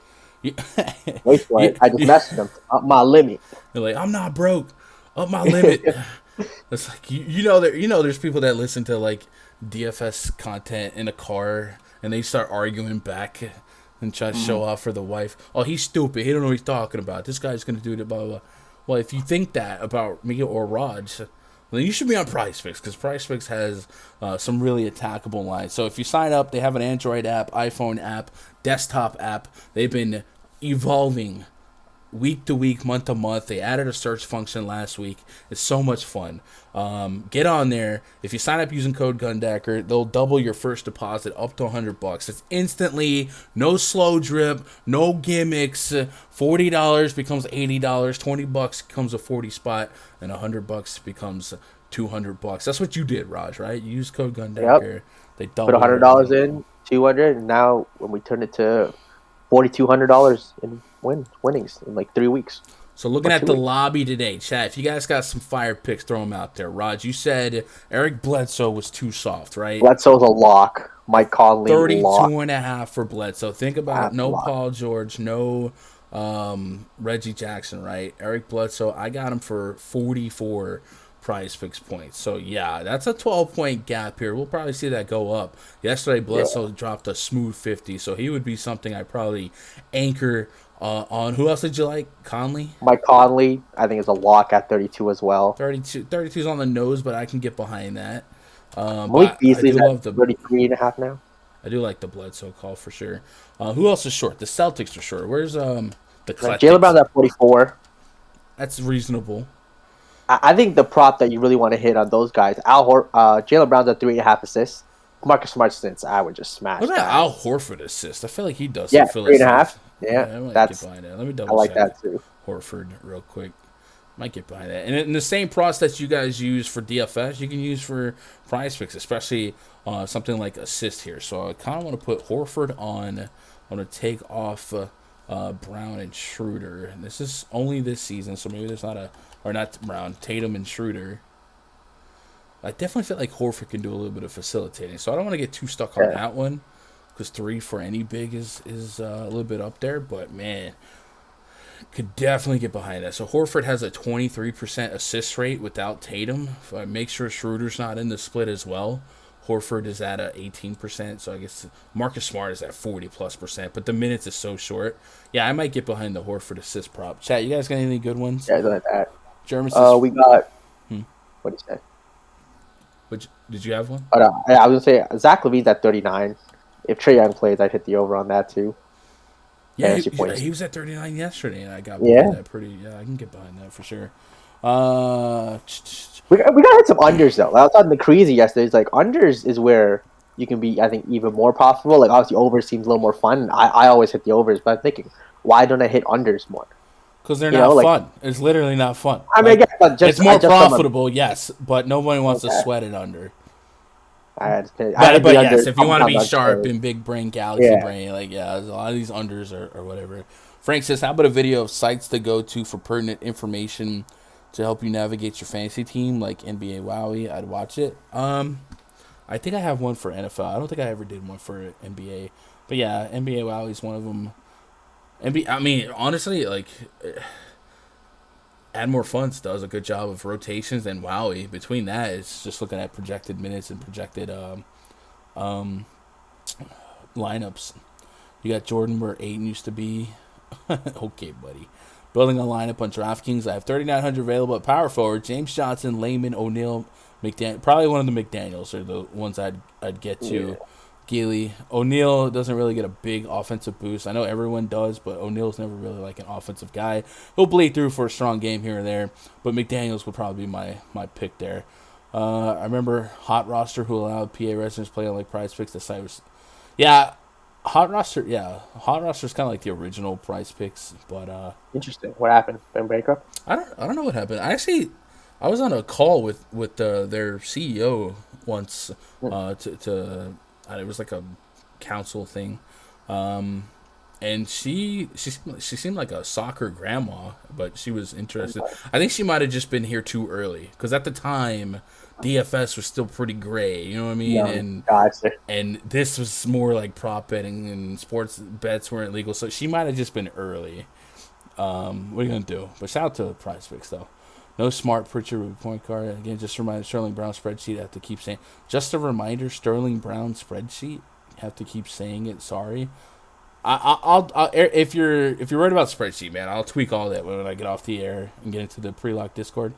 Embrace being a true hand bet unders, yeah. Popcorn machine, yep. Had Jake Fromm under passing yards prep yesterday, and it wasn't a sweat at all. Or Taylor Heineke, my God. What's up, Tall? What up, fueled by vomit? Lavina Lock. All right, let's go. Let's get back into the action here. We've got one game. We got 2 games, 3 games. We got plenty of games left. What am I saying? What am I saying? Memphis Grizzlies at the Phoenix Suns. Project starting 5 for the Grizzlies. John Morant, Desmond Bane, John Concher, Jaren Jackson Jr., Stone Cold, Steven Adams. It's going to get a 1 board. What? Taking on Chris Paul, Devin Booker, Mikal Bridges, Cameron Johnson, and DeAndre Ayton. We got 220.5 total, 8.5 point spread in favor of the home team, Phoenix Suns. So the Grizzlies are without Dylan Brooks and DeAnthony Melton. That's going to open up some guard and wing minutes for Desmond Bane and Concher. Ultimately, yeah, we can poo-poo the matchup. Phoenix Suns are a strong defense. However, they run such a fast pace that sometimes opposing guys can surprise you. Now, I feel like John Morant's going to get priced out of the 8-9K sweepstakes with Jaylen Brown, Zach LaVine, paying up for James Harden, getting to a more efficiently priced Eric Bledsoe, guys like that. So I don't want to get too stuck on John Morant, but I do think there's some supplementary plays here for the Memphis Grizzlies that might be able to serve a purpose for our DFS lineups tonight. Last night, by the way, Morant, 30 minutes in a lopsided game, 38 fantasy points. So if that game stayed a little bit more competitive, you might have got that 40 to 50 fantasy point game out of John Morant. But at 8-8, that's kind of the price point where you need it for tournaments anyway.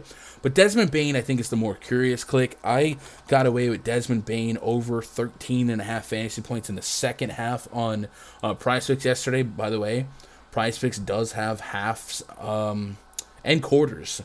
So if you guys do pay attention to the game, and same for Fanduel and DraftKings. Yesterday on Fanduel, my showdown wasn't going great, but as soon as Cooper Rush checked into the game, I went after the fourth quarter contest because how many people are running to play backup quarterbacks? Well, both backup quarterbacks were there. I got I don't even remember the random Cowboys receiver.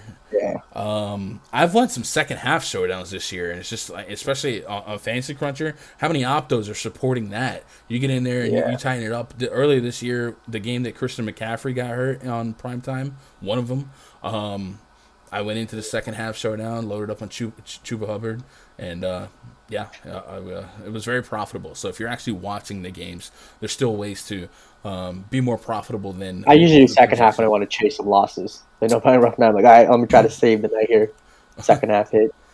Well, Desmond Bane's at under 6K on both sites here. So he is compensating for the absence of Dylan Brooks. Dylan Brooks does represent a lot of shot volume. We expect John Morant to probably lead the team more often than not in shots and real points.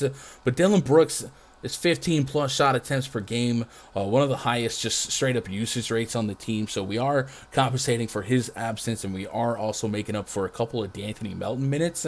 And Desmond Bane's a guy I think is priced in an area where he's worth having some Tier 3 exposures to. And then yesterday, Concher had a really, really solid game.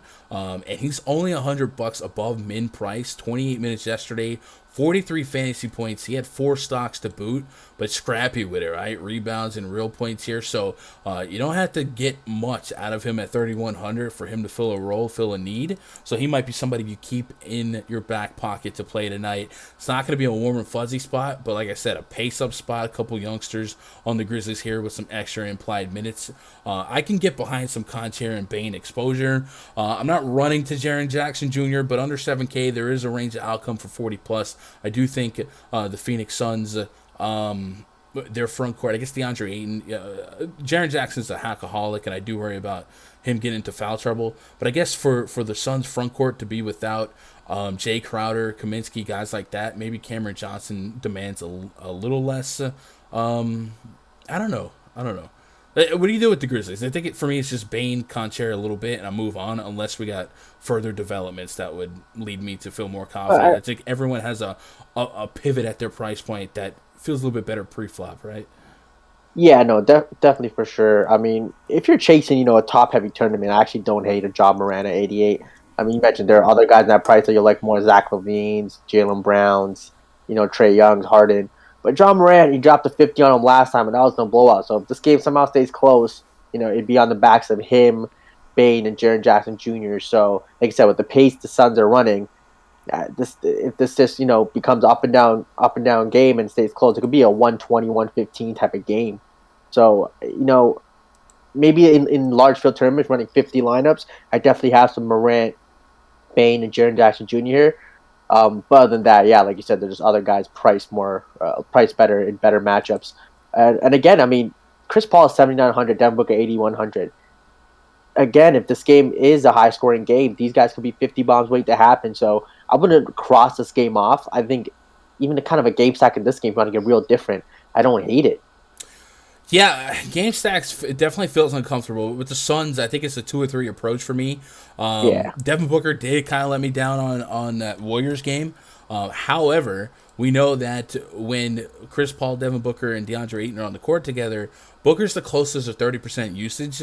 5 for 19 against Golden State, but 40 minutes. I mean, 35 to 40 minutes in close games for near 30% usage rate.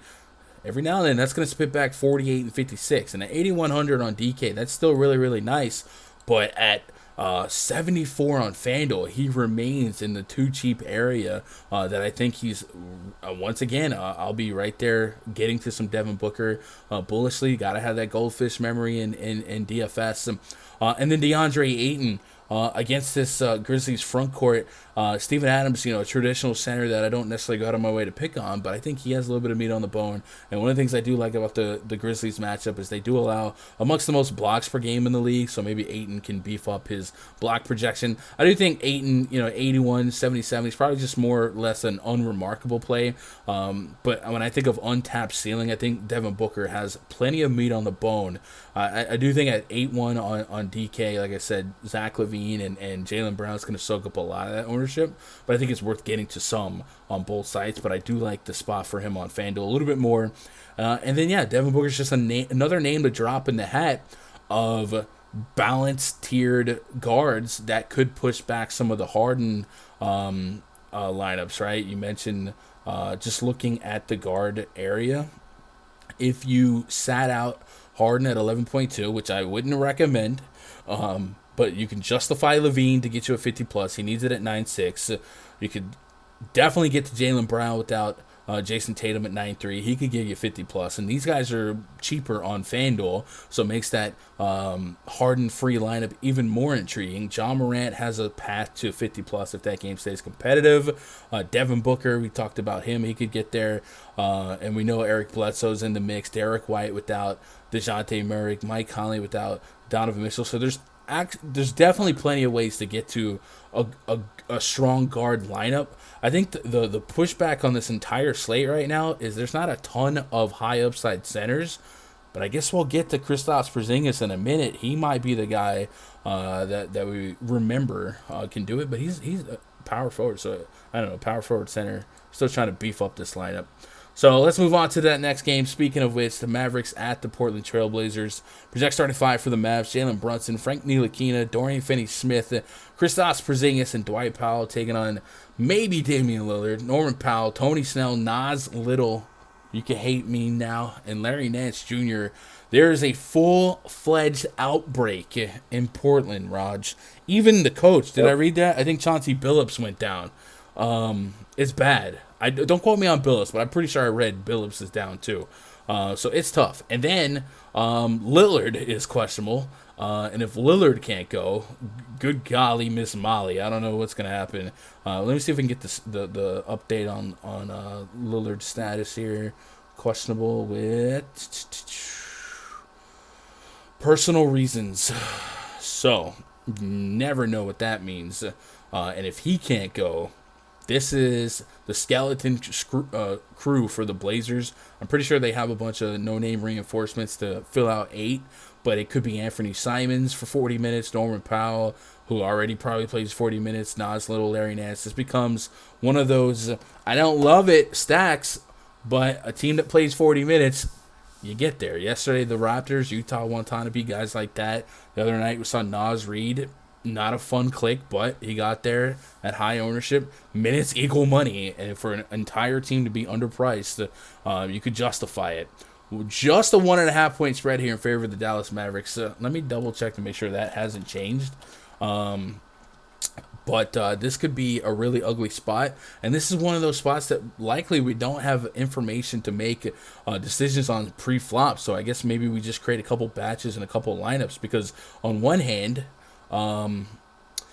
if Damian Lillard plays with all those guys out, he's going to have 50% usage. It's going to be astronomical, and you want a piece of that. If he doesn't play, obviously he represents $10,000 on DK. That at 10 p.m. at night, you're not really gonna have a lot of late swaps left. I guess maybe you set up a 2v2, maybe get to some Harden in another spot. But Lillard has every right to be one of the highest usage, highest minute guys on the slate. If we knew for sure he's playing right now, and for it not to be injury related, would make me feel a little less about is he at 100%, right? Yeah, I got 212.5 total with Dallas as one on the hook. So something that we'll be wrestling with or without Lillard. We're going to have strong minute projections on Nas Little, on Larry Nance, on Norman Powell. All these guys can easily exceed 30-plus fantasy points, and at their price points, we'll take every single one of them. And then on the Mavs side, life without Luka Doncic continues, also without Reggie Bullock, Trey Burke, Willie Cauley-Stein, Tim Hardaway.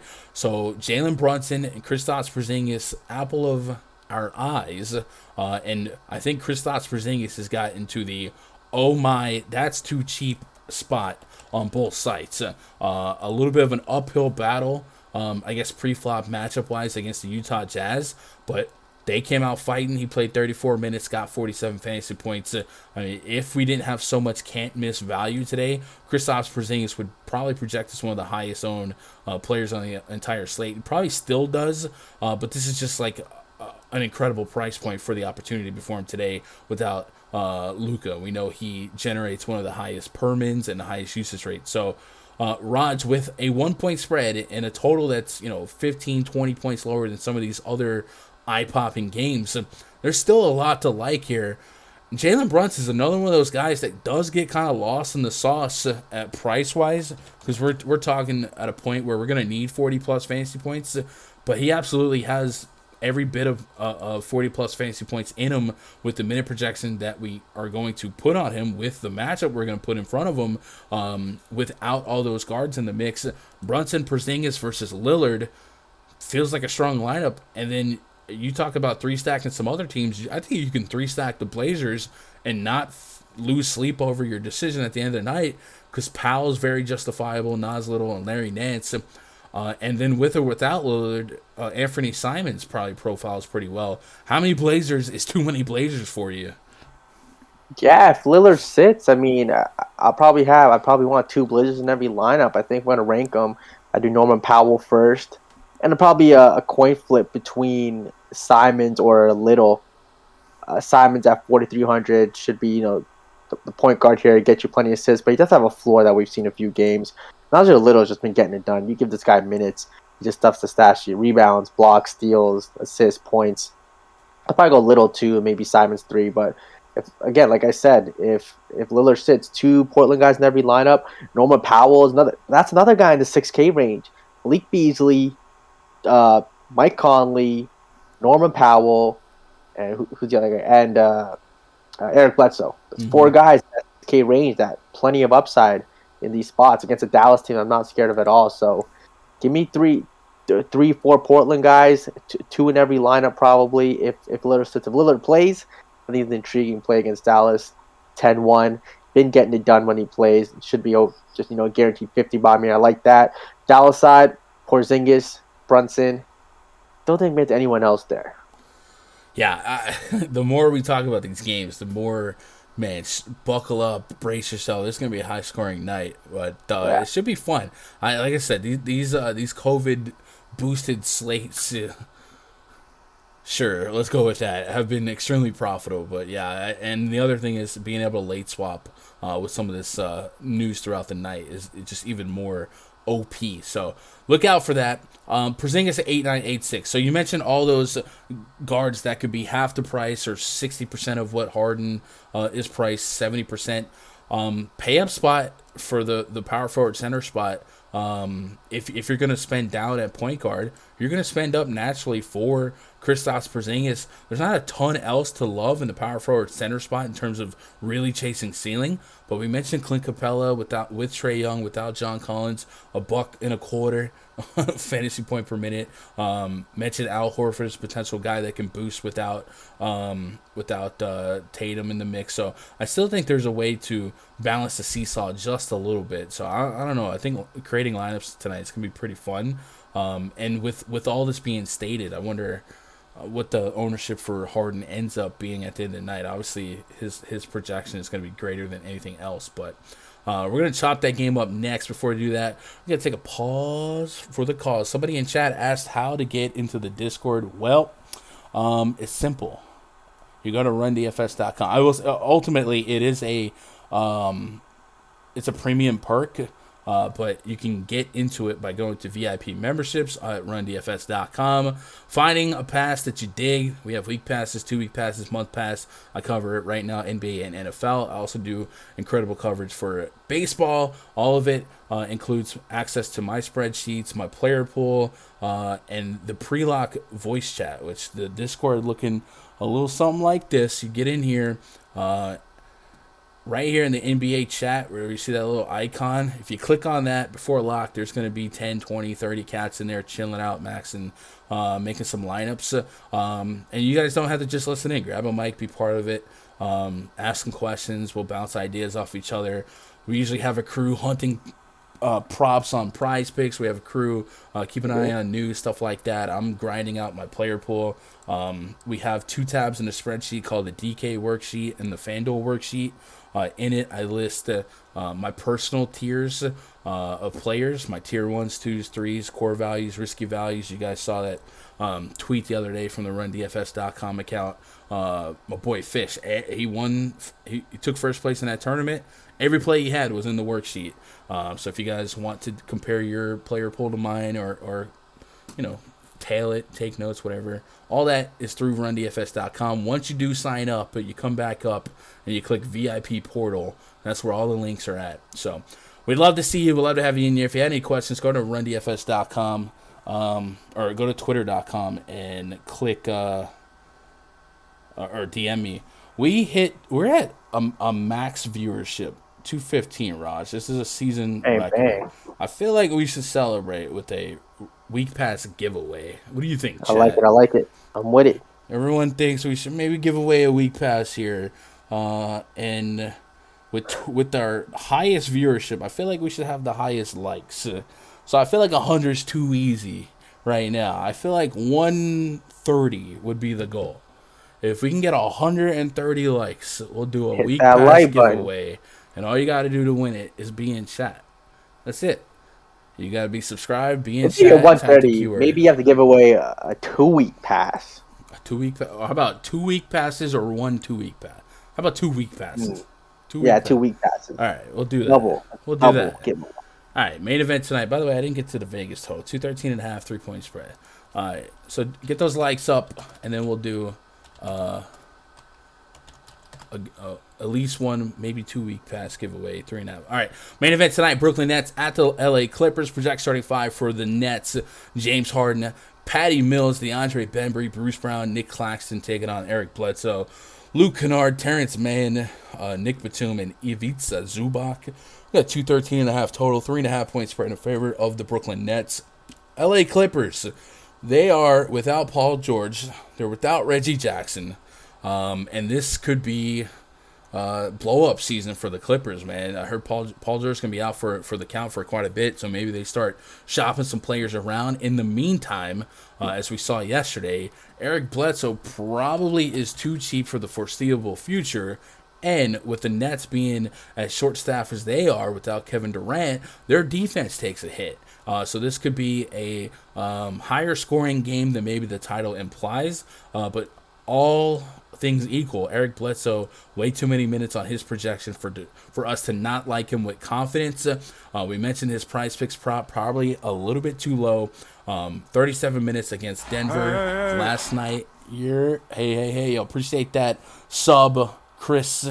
Karen, that's not Chris. Is that Del Chris? Yo, what up, Chris?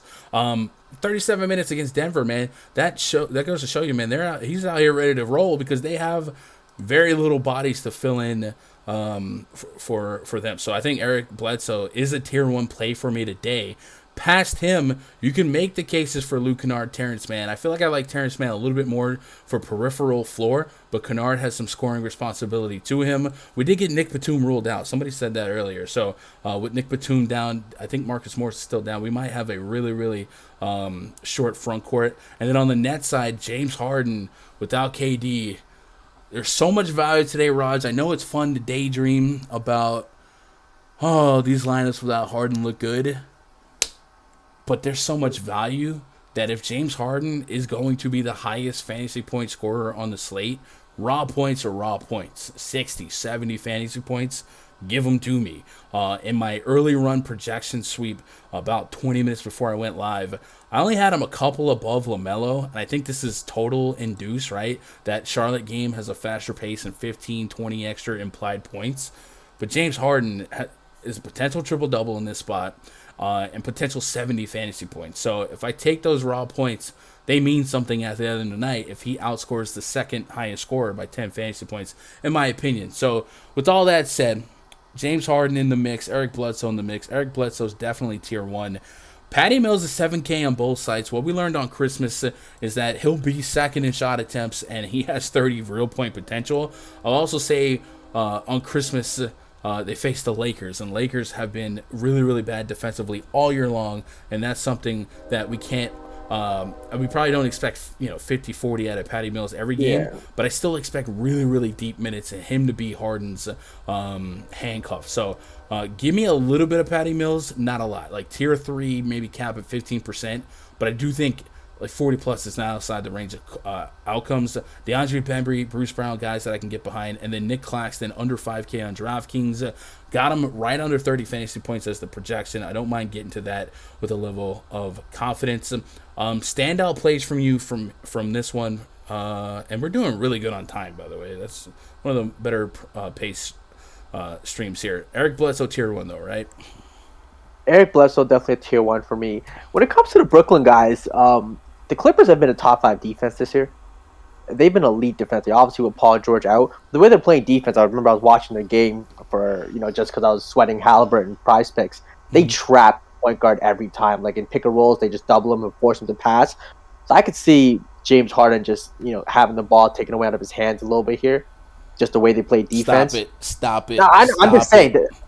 I'm just saying. We always hear that. Oh, why don't they just double team? Well, stop it. Like, you don't think any coach ever has thought about that ever when it comes to James Harden? It just doesn't work. The way the Clippers play defense, like their defensive system is, they're going to trap the ball handler, force him to give it up, and then they'll rotate the rest of their guys.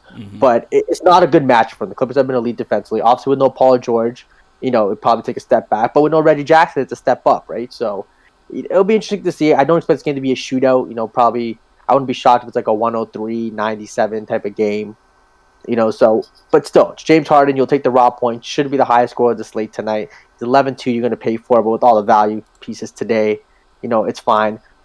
But in terms of percentage of half, I'm running 150 lineups. I think I'd be okay with 30%.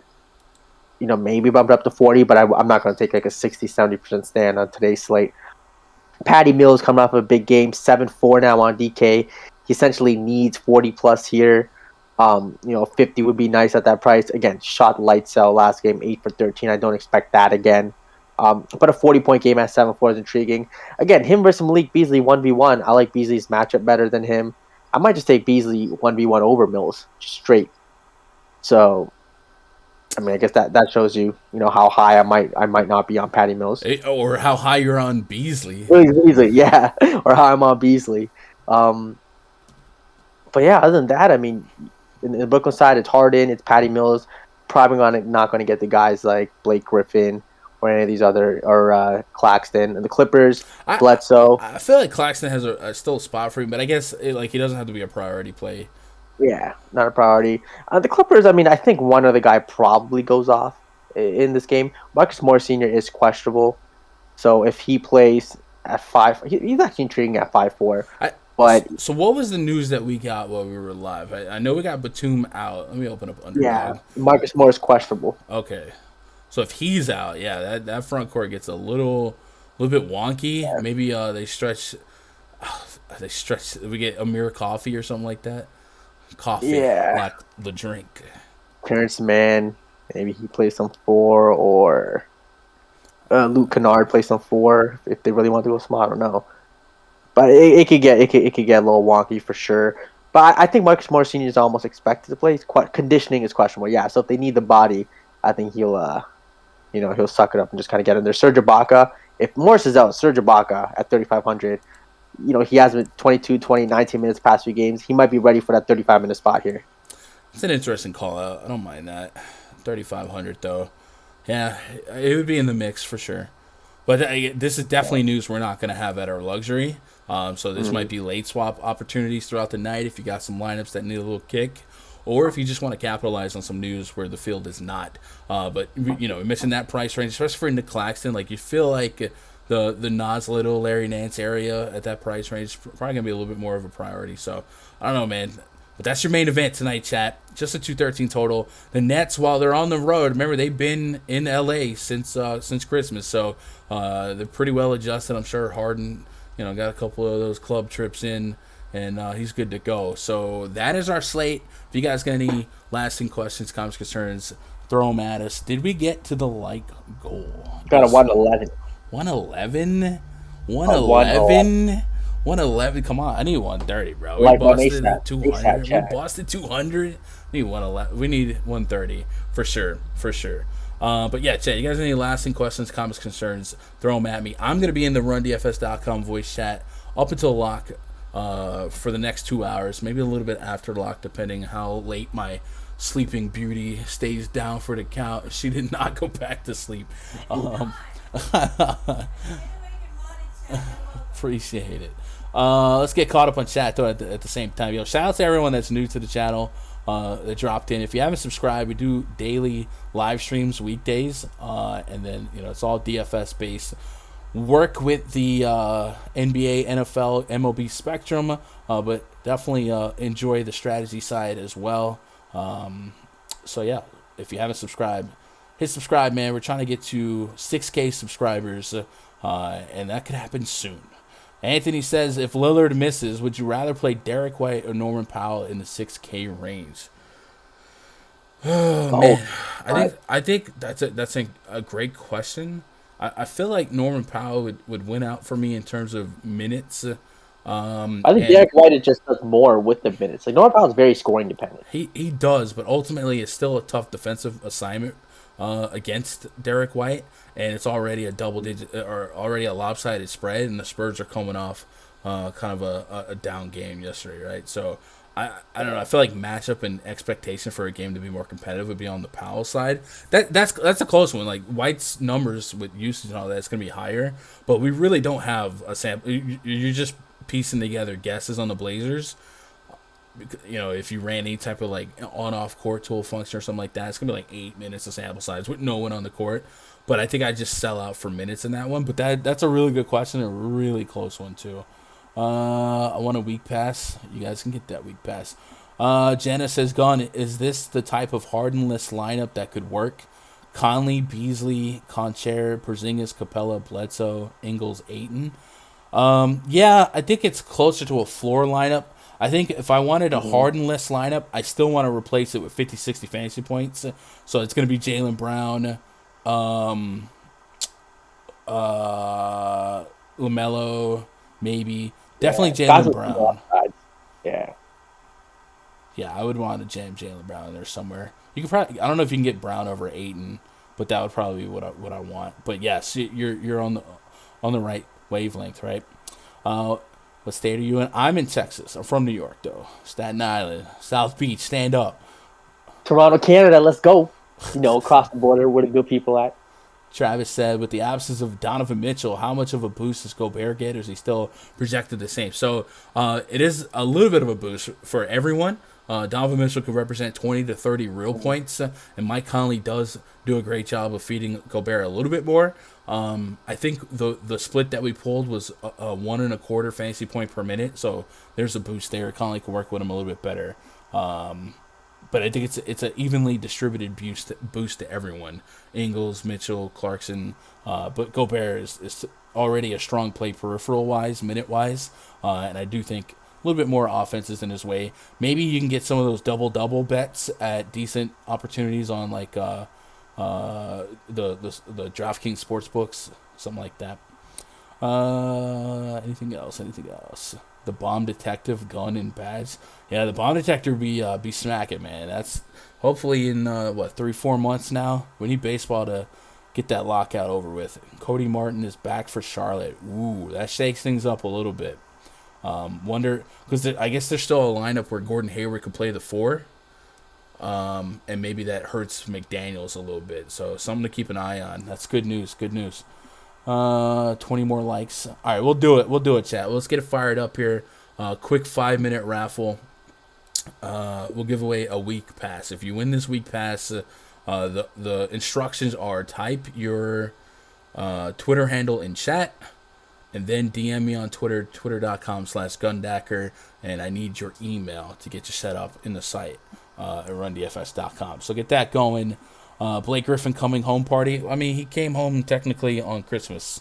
They did give him a decent cheer when he checked into the game. I remember that specifically. Yeah. Let's get into the shoot around. Any final questions, comments, concerns, chat, throw them at us. Brandon Boston Jr.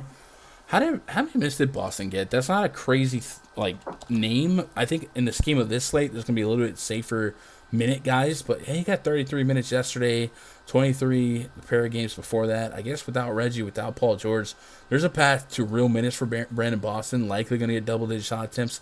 Probably a little bit on the scoring-dependent side. And I think on this slate, more so than ever, we're going to sell out for big value at the under 4K range. I'm talking 30 fantasy points. But I guess there's not a nil range of outcome for Boston to kind of get there. So I don't mind that call out. Huntley says, I think Mills will be a disappointment. I definitely think the Lakers game a little higher scoring, higher energy. But just matchup-wise, especially if you believe in this Raj Trap, the ball handler, that should be a boost for Mills, right? I mean, he's just going to find him. But I think Mills will be second in shot attempts, second in scoring pre-flop. So I don't think it's outside the range of outcomes for him to have 20 real points and a couple peripherals. I do think the price is appropriate, right? If he's 5K, I'm a little bit more on it. But at 7K, I need that 40+. So it is what it is. Beasley's going to have all the shots to himself. I think Beasley's going to be pretty well owned today. Tony Snell played 40 minutes once, had 0-0. Yeah, we're not playing Tony Snell. What up, brother Bernard, Gabriel, Rivera? Man, look at all these names. Tizzle Main, Tizzle trying to double stack freebies. Quan likes to win these freebies as well. Raj, you gonna be back tomorrow? I looked at this weekend yesterday, working on the schedule. Looks like we're gonna have medium to okay size slates all week. Thursday was the only 4. Thursday I think was 4 games, and sometimes that's 3 or 2. So we're gonna have decent slates all week, pending the news and the pandemic maybe, I don't know. But yeah, are you back are you every day or what? Holiday? No, I'm going on a ski trip. Yeah, in a couple of days. Might have to do some shopping tomorrow, but I don't know. I might have it done before then. We'll see. I'll let you know in the morning. Some shopping. A ski trip. Yeah, pick up some. Yeah, one of those. To overpay for some. So Are you a skier? Like, you know how to ski? No. That's stuff will just be renting over there. Just like, food for the cottage. Oh, gotcha. Yeah. Things like that. That's cool. Up there where you can ski and it's cold. It's 75 degrees. Looking at my weather report right now. Yeah. I wish we had a white Christmas. What are you gonna do? Opinion on Trey Jones from San Antonio. I don't think he'll make the cut for me. I'll double check the rotation yesterday to see if his minutes were blowout induced or not. Give me 1 second. Yesterday, Trey Jones played. Loading. Trey Jones played. He was scattered in the rotation. 21 minutes. Probably unremarkable at the end of it all. I don't think he's going to be a priority. So I don't think he'll be in my player pool. Didn't close out. Looking at the closing crew for the Spurs yesterday. Bryn Forbes, Drew Eubanks, Devontae, Joshua Primo. Maybe there's a couple other minutes left on the table for him. So maybe I'm sleeping on him. But I don't think he gets introduced into my pool today. But interesting call out there. True Lakers fan. We felt bad for the guy. That's why we cheered. For Blake, the Lakers fans right now are feeling bad for anybody. Come on now. What I mean? Come on now. Nah. Blake. I mean, who has a better chance at a ring this year, Raj? Blake or LeBron? Probably Blake, the way it's looking. We all feeling bad for. Yeah. Oh man, Canada be freezing. Canada do be cold though. We have our moments. Baseball DFS on, so I do love some baseball DFS chat. You guys know that's it's my thing. The thing is, no one watches me on baseball. It's such a dead. We had 200 viewers for basketball. For baseball, I could be 30 to 50. Man, it takes real grinders to cut through the baseball season. But I love it. We're at 10 seconds left. 10, 9. I guess I'll screen share the raffle process so I don't get a bunch of rigged conspiracy theories. How many rings we got? Stop, Lorenza. Come on now. Don't come at me with the championship argument, okay? I mean, how many championships did the Yankees have before, don't come at me. Championships before the civil rights movements don't count. Championships before the civil rights movement does not count in any sport. I don't care what anyone says. 30 of you guys entered in the thing. Are we giving away 1 or 2 week passes? 1 or 2, Raj. It's up to you. 1 or 2. 2. You're a man of the people. Are you giving away 2? Yep. So if you win this, DM me on Twitter, twitter.com/Gundacker. First of all, Josh Gilham. I think he's been on there before. He wins 1. And secondly, J. Cole. He's in there. Wow, kind of rigged.